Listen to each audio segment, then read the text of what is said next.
है guys, welcome to DMTC mechanical education. दोस्तों, NPCIL Kaiga की तरफ से नोटिफिकेशन जारी हो चुका है। पूरा का पूरा नोटिफिकेशन मैं आपको वीडियो के माध्यम से पूरा एक्सप्लेन कर चुका हूं। अगर अभी तक आपने नोटिफिकेशन नहीं देखा है तो आपको आई कार्ड में मिल जाएगा और साथ ही डिस्क्रिप्शन में भी आपको लिंक मिल जाएगा। एक ऐसा क्वेश्चन बैंक ला के दे सकता हूँ, एक ऐसा सिलेबस बता सकता हूँ जो कि ऑफिशियली कोई भी एनपीसीएल से रिवील नहीं होता है। से मैं आपको वो सारे क्वेश्चंस, वो टॉपिक्स और वो सब कुछ सब्जेक्ट वाइज आपको बताने वाला हूँ। ये क्वेश्चंस आपको डेफिनेटली करके जाने ही चाहिए, इससे भी हम सिलेक्शन दे चुके हैं। ठीक, तो चलिए शुरू करते हैं आज का ये वीडियो। तो बिल्कुल आप चैनल के साथ में सब्सक्राइब करके जुड़ जाइए और ऑल पे सेट कर लीजिए बेल आइकन को। स्टार्ट करें, चलिए। फर्स्ट सब्जेक्ट जो मैंने यहाँ पर उठाया है, फॉर द आपको मैं बता दूँ, यहाँ पे scientific assistant mechanical written exam question bank की बात कर रहा हूँ। ठीक, और इसी से आपका थर्मोडायनेमिक्स का फर्स्ट स्टार्ट करते हुए मैं आपको बता दूँ कि ये है 0th law, first law, second law और थर्ड लॉ। इसके बारे में सारी चीज़ें आपको पता होनी चाहिए, विथ आपको इनकी डेफिनेशंस, इनके फॉर्मूला और इनका कहाँ एप्लीकेशन होता है, ये सभी मैं यहाँ पर आपको थोड़ा जो है थियोरेटिकली जो चीज़ें आपको कॉन्सेप्चुअली पता होनी चाहिए वो भी चीज़ें बता रहा हूँ।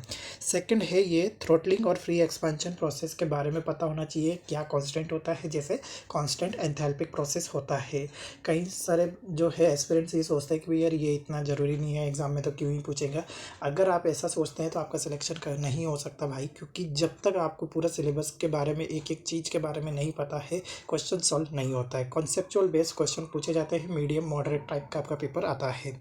थर्ड है जो कि इंटेंसिव प्रॉपर्टी और एक्सटेंसिव प्रॉपर्टी, इनके एग्जाम्पल्स बेस्ड क्वेश्चन आपसे डेफिनेटली आपको एक ना एक देखने को मिल जाता है।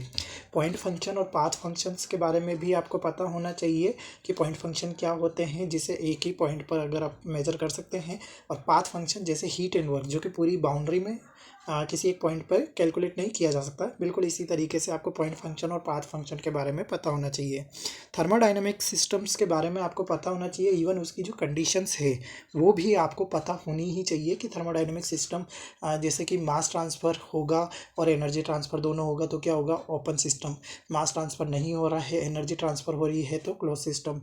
और बोथ आर अगर रिस्ट्रिक्टेड है, बिल्कुल बाउंड्री को क्रॉस नहीं कर पा रहे हैं, तो इसको क्या बोलते हैं, आपका आइसोलेटेड सिस्टम। ठीक है ना। तो इस तरीके के क्वेश्चन आते हैं। एंथैल्पी और entropy for the open system and close system, इस पर न्यूमेरिकल आपको देखने को मिल जाता है। फॉर एग्जांपल अगर एंथैल्पी की बात करें तो यहाँ पर क्या होता है, H is to U plus P V. P V that means आपका फ्लो एनर्जी है ना। और एंट्रोपी का क्या होता है तो वो तो आपको पता ही है, Q इज टू क्या होगा, डेफिनेटली ये इक्वेशन आपको मेरे को कमेंट करके बताना है। ठीक है, ये होती है आपके क्लोज सिस्टम के लिए। ओपन सिस्टम के लिए क्या रहेगा, वो होगा steady flow energy equation. Okay, SFEE। तो दोनों चीज़ें ज़रूर देख के जाइएगा। इसी के साथ ही आपका internal energy of the system functions जो भी है वो चीज़ें आपको पता होनी चाहिए। और आइसोथर्मल प्रोसेस, आइसेंट्रोपिक प्रोसेस है ना, आइसोकोरिक प्रोसेस, हाइपरबोलिक प्रोसेस, और इसमें n की वैल्यू क्या होगी। जैसे अगर कांस्टेंट प्रेशर है तो n इज इक्वल्स टू क्या होगा, 0 होगा, है ना। कांस्टेंट टेम्परेचर होगा तो n इज इक्वल्स टू 1 होगा। पॉलिएंट्रोपिक होगा तो क्या होगा, 1.4 होगा। और आइसोकोरिक होगा तो इनफाइनाइट होती है n की वैल्यू। ये ग्राफ ध्यान रखिएगा, इससे क्वेश्चन बनते हैं। इसके अलावा जो है TS और PV डायग्राम के ऊपर भी बात करते हैं, तो दोनों चीज़ें देख के जाइएगा। आइडियल गैस इक्वेशन जैसे PV/T, इस पर न्यूमेरिकल आपको देखने को मिल जाता है कि प्रेशर, एक दो कंटेनर है उसमें गैस है, एक का प्रेशर इतना है, दोनों का वॉल्यूम बराबर है ना। तो और टेम्परेचर T1 इतना दे रखा है, T2 क्या होगा। इस तरीके के क्वेश्चन आपसे पूछ लिए जाते हैं जो एग्जाम में देखने को मिलते भी हैं। इसके अलावा आपका वैल्यू बेस्ड क्वेश्चंस भी पूछे जाते हैं, जस्ट लाइक आपका यूनिवर्सल गैस कांस्टेंट, तो इसका क्या है 8.314 किलो जूल पर केजी मोल केल्विन। ऐसे 0 डिग्री पे क्या होता है, एब्सोल्यूट टेम्परेचर -273 डिग्री सेल्सियस या केल्विन। ऐसे तो इस तरीके के क्वेश्चन आपसे जो है बिल्कुल पॉइंट में बिल्कुल देखने को मिल जाते हैं, है ना। अच्छा, एक क्वेश्चन जो बहुत ही कॉमनली है वो देखने को मिलता है, डिग्री फ़ारेनहाइट और डिग्री सेल्सियस में जो है दोनों both are on the same point, तो क्या होगा, -40 डिग्री सेल्सियस करके देखिएगा। डेफिनेटली टेम्परेचर इक्वेशन जरूर ध्यान रखिएगा, उससे क्वेश्चन बनते हैं। और जो कि आपका specific heat at constant volume या कॉन्स्टेंट प्रेशर, इस तरीके से कोई ना कोई क्वेश्चन देखने को मिल सकता है। Q is equals to MC/DT। तो अब यहाँ से जो है न्यूमेरिकल देखने को मिल जाता है ना। तो इस तरीके के क्वेश्चन। C क्या होता है आपका स्पेसिफिक हीट। ओके, और जिसमें कि आपका numerical H is equals to U plus P V से आपसे क्वेश्चन पूछे जाते हैं। Refrigerator, heat pump, heat engine, इससे जो है न्यूमेरिकल देखिए या तो दो कंपैरिजन के आधार पे आ सकता है रेफ्रिजरेटर, या फिर डायरेक्टली भी पूछ सकते हैं, या फिर दो हीट पंप या हीट इंजन को कंपेयर करके जो है आपसे क्वेश्चन में इफिशियंसी या COP निकालने के लिए बोल सकता है। ट्रिपल पॉइंट जैसे कि, और इसके अलावा Gibbs phase rule, dryness friction पे न्यूमेरिकल जो है आपसे पूछ लिए जाते हैं। और इसके अलावा आप देख सकते हैं गैस आइडियल फ्लो, गैस के जो आइडियल लॉज होते हैं जैसे Boyle's law, Charles law, Gay Lussac law, इस तरीके के पे आपसे क्वेश्चन पूछ लिए जाते हैं और इस पे न्यूमेरिकल भी पूछ लिए जाते हैं। और Charles law, Boyle's law, Avogadro है, इसके अलावा गेलो-सिक्स मैंने आपको बता ही दिया। ट्रिपल पॉइंट और इसके अलावा जो है state, PV diagram, thermodynamic cycle processes, cycles आपको जरूर ध्यान रखना है। मोस्टली आपसे डीजल साइकिल का जरूर क्वेश्चन देखने को मिल जाता है। कार्नोट साइकिल पे, ऑटो साइकिल पे या फिर डीजल साइकिल, इन तीन पर आपसे क्वेश्चन पूछ लिए जाते हैं कि इनकी प्रोसेसेस में क्या क्या चीज़ें हैं या फिर कांस्टेंट क्या रहेगा इनमें, ठीक है ना। तो इस तरीके का जो है आपको थर्मोडायनेमिक्स से क्वेश्चन देखने को मिल जाते हैं। ठीक फ्रेंड्स, हाँ अगर आपको वीडियो अच्छी लग रही है तो प्लीज़ लाइक कीजिए, क्योंकि आप करते नहीं हैं और हमारी मेहनत पूरी की पूरी ज़ाया जाती है। बहुत मेहनत से 7 साल का एक्सपीरियंस लेके आपको ये सारे क्वेश्चन मैंने इकट्ठे करके आपको प्रोवाइड कर रहा हूँ, बहुत कहीं पर भी देखने को नहीं मिलेगा। सेकंड जो आपसे यहाँ पर बात कर रहे हैं वो है आपके लिए जो कि पावर प्लांट इंजीनियरिंग, ठीक है। इसमें आपसे रेनकाइन साइकिल आपको पता होनी चाहिए। कूलिंग टावर में जो water cooled by the process क्या होती, किस तरीके से होती, कौन सी प्रोसेस लगती है वो पता होना चाहिए। 1 किलोवाट आवर जो कि डेफिनेशन और स्टेटमेंट वाइज आपसे क्वेश्चन पूछ लिया जाता है। इसके अलावा जो आपसे न्यूक्लियर फ्यूल जो कि प्राइमरी है तो यूरेनियम 235 0.7% देखने को मिलता है, कौन डोमिनेट करता है, इस तरीके के प्रीडोमिनेंट जो है क्वेश्चन आपसे पूछ लिया जाता है। सेकेंडरी फ्यूल जो है वो आपका प्लूटोनियम 239 और यूरेनियम 233, ये ऐसे क्वेश्चन है जो डायरेक्टली आपसे स्ट्राइक करते हैं। एक ना एक न्यूमेरिकल जो सवाल जो रहेगा वो रहेगा आपका NPCIL के रिगार्डिंग कोई ना कोई क्वेश्चन देखने को मिलता ही है, ठीक है। फर्स्ट न्यूक्लियर रिएक्टर का नाम क्या है, अप्सरा है। देखिए मैं क्वेश्चंस भी बता रहा हूँ। The most commonly use moderator जो के लिए इस्तेमाल करते वो है ग्रेफाइट। और जो कि आपसे न्यूमेरिकल जो sorry nuclear energy of the measured as the mega electron volt, ये यूनिट याद रखिएगा। और इसके अलावा भी most abundant isotopes of uranium on earth क्या रहता है, तो ये यूरेनियम 238 आपको जो है देखने को मिलता है। ये क्वेश्चन वेरी वेरी इंपॉर्टेंट है, ठीक है ना। चलिए नेक्स्ट बात करते हैं जो कि कंट्रोल रोड मेड ऑफ किसकी बनी होती है, कैडमियम और बोरॉन की, ठीक है ना। तो ये है मोस्टली आपसे जो पूछे जाते हैं पावर प्लांट के ऊपर बेस्ड क्वेश्चंस, ठीक। बात करें नेक्स्ट जो कि स्ट्रेंथ ऑफ मटेरियल की, तो स्ट्रेंथ ऑफ मटेरियल में तो आपको मेजर अगर टॉपिक बताई दूँ तो SFD BMD पता होना चाहिए, है ना। उनके ऊपर न्यूमेरिकल पूछ लिए जाएंगे, फॉर्मूला भी पूछा जा सकता है कंडीशंस बताकर। और इसके अलावा डिफ्लेक्शंस की कंडीशन दी होगी तो बिल्कुल उस हिसाब से आपको जो है आंसरिंग करनी है। और इसके अलावा जो है आपसे जो रेनकाइन कांस्टेंट है और जो फॉर्मूला है उसके बेसिस पे क्वेश्चन पूछ लिए जाते हैं। ये 3 चीज़ें तो ध्यान रखिए। आगे बता देते हैं, जैसे Young modulus, bulk modulus, modulus of rigidity, equation, relation, इन पे न्यूमेरिकल आपसे पूछे जा सकते हैं क्योंकि इनकी जो इक्वेशंस है उस बेस पे, है ना। चलिए, और इसके अलावा हुक्स लॉ तो आपको पता होना चाहिए, stress is directly proportional to strain, है ना, up to proportional limit within the elastic limit. Okay, unit बात करें तो स्ट्रेस, स्ट्रेन, पॉइजन रेशियो और वैल्यू मटेरियल के लिए पॉइजन रेशियो की वैल्यू क्या होती है, इस तरीके के क्वेश्चन आपको, जैसे स्टील के लिए क्या होती है 0.27 या फिर ऐसा कुछ देखने को मिलता है। स्ट्रेस स्ट्रेन कर्व के बारे में आपको पता होना ही चाहिए सारी चीज़ें। हाँ, अगर आपको SFD BMD का अगर ज़्यादा कुछ समझ में नहीं आता है तो एक वीडियो मैंने SFD BMD पे डाला था, प्लेलिस्ट में चेक कीजिए। प्रीवियस ईयर क्वेश्चन पेपर्स मैंने आपको लगवाए हैं, हर NPCL के पेपर में मैं तैयारी करवाता हूँ और इवन हमने 5 सिलेक्शन दिए हैं, तो डेफिनेटली वहाँ से आपको काफ़ी हेल्प होगी। Previous year question paper playlist में जाके चेक कीजिए, टेलीग्राम पे उसका PDF आपको मिल जाएगा। चलिए नेक्स्ट है डिफ्लेक्शन इन द बीम। और देखिए एक चीज़ मैं बता दूं, स्टील बार के लिए जो सपोर्ट एंड फिक्स और नॉट सपोर्ट एंड फिक्स है ना, तो इसमें लेंथ, इफेक्टिव लेंथ का जो है आपसे पूछ लिया जाता है कहाँ पर इफेक्टिव लेंथ हाफ भी होएगी, L/√2 भी हो सकती है, कंप्लीट L भी आएगा, है ना। रेनकाइन फॉर्मूला मैंने जैसा कि आपको बताया तो वहाँ इफेक्टिव लेंथ का जो है ना। और इसके अलावा आपसे ट्विस्टिंग मोमेंट, बेंडिंग मोमेंट और रिएक्शंस फाइंड आउट करने के लिए क्वेश्चन देखने को मिलता है। सेक्शन मॉडुलस और मोमेंट ऑफ इनर्शिया, इनके formula, for the different shapes के लिए आपको पता होने ही चाहिए, है ना। ठीक, नाइन्थ जो बात करें तो यहाँ पे टोर्शन ऑफ द शाफ्ट जैसे इक्विवेलेंट ट्विस्टिंग मोमेंट और टॉर्क की बात कर रहा हूँ। न्यूमेरिकल होलो शाफ्ट के लिए और सॉलिड शाफ्ट के कंपैरिजन पे जो है टॉर्क किसका सबसे ज़्यादा होगा, तो होलो शाफ्ट का ज़्यादा रहेगा क्योंकि वो अंदर से खोखली है। और सेकंड जो है न्यूमेरिकल आपको P = 2π×T/60 है ना। और न्यूमेरिकल मैक्सिमम शियर स्ट्रेस जैसे 16T/πd³ इस तरीके के फॉर्मूले बेस पे आपको एक ना एक क्वेश्चन देखने को मिल सकता है। रेनकाइन फॉर्मूला जो कि रेनकाइन कांस्टेंट, इफेक्टिव लेंथ मैंने बता ही दिया, प्रूफ रेजिलियंस और मॉडुलस ऑफ रिजिडिटी रेजिलियंस, ये सब चीज़ें आपको पढ़ के जानी है, इन पे कोई भी डाउट नहीं रखना है, बिल्कुल क्लियर करके जाएं। स्प्रिंग कट करते हैं बीच में से तो स्टिफनेस क्या हो जाती है, तो ये क्वेश्चन बहुत ही इंपॉर्टेंट है और ये मैं आपके लिए छोड़ता हूँ। कमेंट करके ज़रूर बताना क्या आएगा इसका आंसर, कई बार पूछ लिया गया है।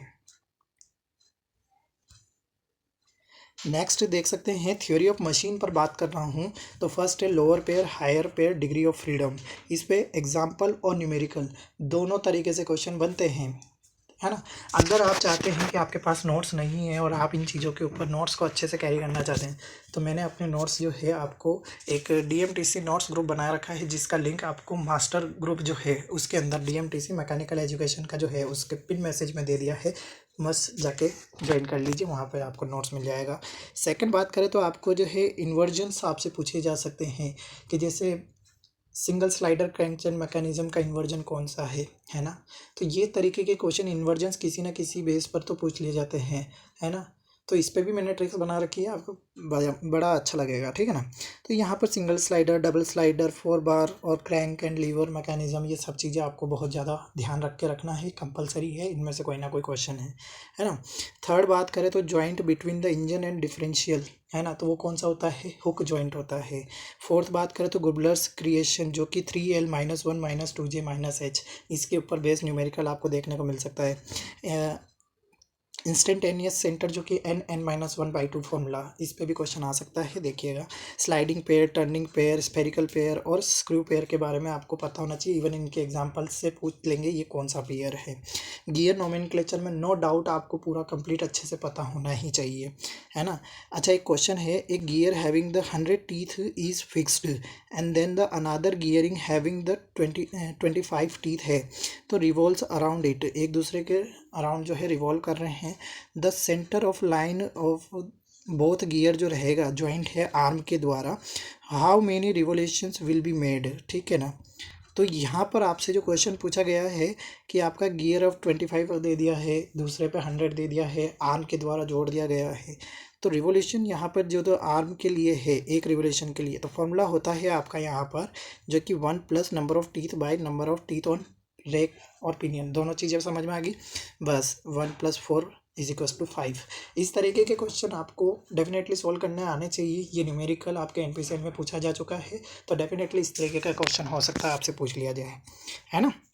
चलिए नेक्स्ट बात करते हैं जो कि 2 मेटिंग स्पर गियर है, हैविंग द 25 टीथ है, 75 टीथ दूसरे पे दे रखा है, pinion rotate at the 1260 RPM पे रोटेट कर रहा है, तो rotation speed of the gear क्या होगी। तो इस तरीके के क्वेश्चन याद रखिएगा, N1/N2 = T2/T1 = R2/R1 होता है। ये रिलेशन अगर आपको पता है तो कोई सा भी सवाल होगा सोल्व हो जाएगा।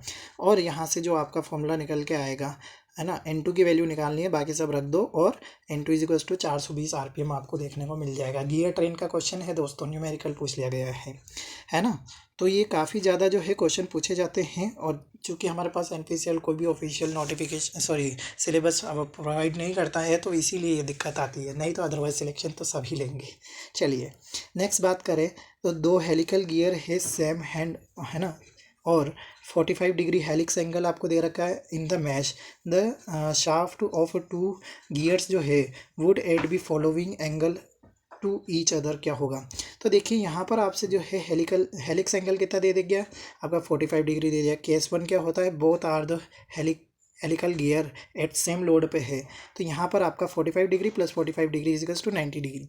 और सेकंड केस में क्या है, अपोजिट हैंड है तो 0 डिग्री हो जाएगा, ठीक है। तो इन दोनों केसेस में से कोई सा भी एक पूछ सकता है, तो इस तरीके के क्वेश्चन आते हैं।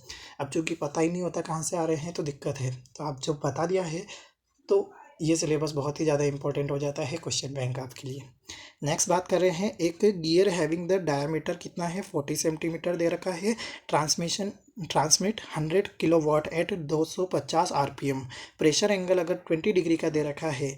ये वेरी वेरी इंपॉर्टेंट क्वेश्चन है जो कि नहीं पता होता है कि इसका आंसर कैसे निकालना है, क्योंकि प्रेशर एंगल के बेसिस पे कोई फॉर्मूला पता ही नहीं होता है ना। तो ये गियर नोमेनक्लेचर से दिया है। देखिए अगर गिवन आपको पीसीडी दे रखा है 0.4 मीटर की दे रखा है, प्रेशर एंगल 20 दे रखा है, तो बेस सर्कल डायमीटर कैसा होगा 0.4 इंटू कोस 5। इसको जब मल्टीप्लाई करोगे तो यहाँ से आएगा आपका 0.375।